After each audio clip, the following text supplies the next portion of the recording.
लेकिन अब आपको लेकर चलते हैं उत्तर प्रदेश, और उत्तर प्रदेश में एक बेहद अहम सीट मुजफ्फरनगर सीट, जहां पर कांटे का मुकाबला इस बार कहा जा रहा है। जी हाँ, क्योंकि यहां से बीजेपी ने संजीव बालियान को चुनावी मैदान में उतारा है, तो उन्हें टक्कर देने के लिए महागठबंधन ने आरएलडी चीफ अजीत सिंह पर दांव खेला। हालांकि संजीव बालियान ने दावा किया है कि इस बार भी बीजेपी जीतेगी। न्यूज नेशन से बातचीत में संजीव बालियान क्या कह रहे हैं, जरा सुनिए। बीजेपी नेता संजीव बालियान जी इस वक्त हमारे साथ है। संजीव जी, आपने कई जगहों पर चुनाव प्रचार किया, किस तरह का उत्साह जनता में देखने को मिल रहा था? क्या ऐसा भी हुआ कि जब आप लोगों के बीच जा रहे थे तो किसी तरह की कोई शिकायत सुनने को मिल रही थी, कोई नाराजगी भी सामने आ रही थी? प्रोबेबली आपका कैंपेन कैसे रहा? देखिए, चुनाव में जब जनता के बीच जाते हैं तो बहुत सी बातों पर नाराजगी स्वाभाविक रूप से होती है। कई बार उम्मीदवार के प्रति, कई बार प्रदेश सरकार के प्रति, कई बार बहुत से मुद्दे होते हैं, सड़क नहीं बनी, किसी न किसी मुद्दे पर नाराजगी हो सकती है। लेकिन एक बात कॉमन थी पूरे देश में और विशेष रूप से उत्तर प्रदेश में।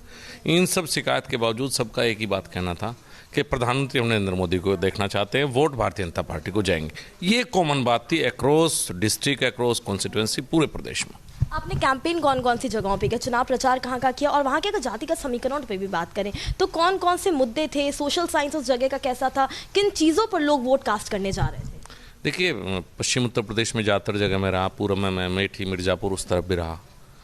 देखिए, एक स्वीकार एक बात तो करनी पड़ेगी कि उत्तर प्रदेश में आज भी जाति और धर्म के नाम पे कुछ वोट पड़ता है। लेकिन पहली बार कोई नेता ऐसा था नरेंद्र मोदी जिसमें के नाम से आप कह सकते हैं जाति और धर्म की दीवार कहीं ना कहीं दरकी।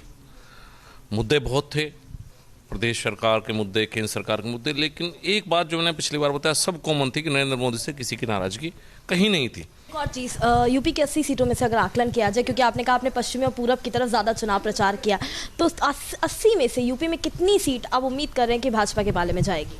देखिए, मैं कोई ज्योतिषी नहीं होगी प्रेडिक्शन कर दूं, लेकिन एक बात जरूर है कि जितनी शुरू में महागठबंधन का बात थी कि महागठबंधन आ रहा है, इतना महागठबंधन की ऊपर से तो हुआ, नीचे कहीं ना कहीं जिन जातियों को लेकर महागठबंधन किया गया था, कहीं ना कहीं जो दूसरी पार्टी, कहीं बसपा का उम्मीदवार था तो शायद सपा की वोट नहीं गई, लोकदल की वोट नहीं गई, तो ये जरूर रहा है। इसके वजह से मुझे लगता है कि भारतीय जनता पार्टी उत्तर प्रदेश में एक तरफा करीब करीब चुनाव जीतेगी। और मैं कह सकता हूँ, ये तो नहीं कि पिछली बार की कितनी थी, इस बार कितनी होंगी, ये संभव नहीं है कहना, बिल्कुल भी ना कहना चाहिए, लेकिन बहुत बड़ी जीत उत्तर प्रदेश में, उम्मीद से बड़ी जीत होगी, मुझे ऐसा लगता है। जी, पूर्वांचल का प्रभार प्रियंका गांधी देख रही थी कांग्रेस से, पश्चिमी उत्तर प्रदेश का ज्योतिरादित्य सिंधिया देख रहे थे, इन दोनों को फेल या पास किस तरह से देखेंगे? एक सीट जरूर है जिसकी किसी को उम्मीद नहीं थी और जो आ सकती है वो अमेठी की सीट है, आप देखना अमेठी का चुनाव इस बार अप्रत्याशित होगा। यानी कि इंतजार है रिजल्ट का, लेकिन सभी भाजपा नेता ये मान रहे हैं कि एनडीए यानी कि अलायंस जो है 300 पार का आंकड़ा लेकर आएगी। दिल्ली से वीडियो जर्नलिस्ट विकास के साथ हर्षा चंदवानी, न्यूज़ नेशन।